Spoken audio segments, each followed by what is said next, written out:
Join me as I teach my daughter how to change the front brake pads on her YZ85 and show her the basics of bike maintenance. Right there.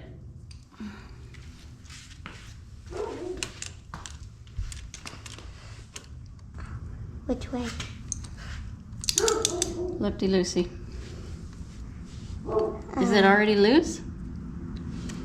Here we're removing the lower brake caliper bolt. That should just pull straight out. Oh, is there so much oil? So then look.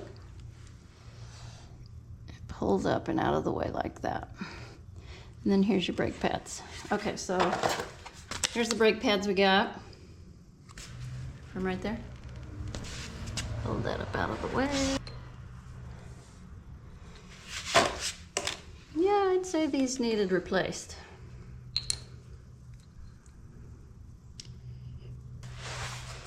A little higher. And then this one. Slide the pads into the slots and make sure they're seated all the way in.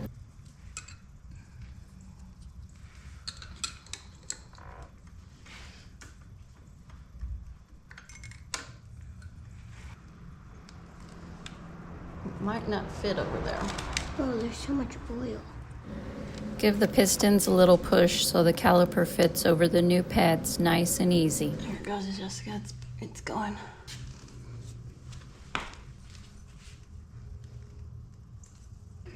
Drop the caliper bolt back in, tighten it up, and the job's almost done. This way? Yeah, righty-tighty. Push it in there further, though. Push, push, push, push, push. Push, push, push. There you go. Now start screwing. Now it's righty-tighty.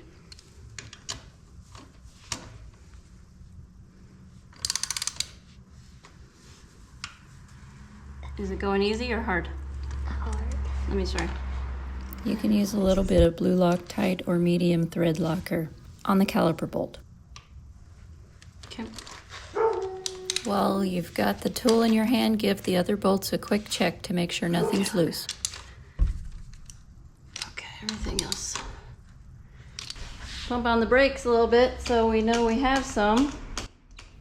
And that's it. The YZ85's got fresh brakes and it's ready to ride. Don't forget to subscribe for more family moto content, and I'll drop the service manual link and the part number for these pads down in the description so you can grab them too.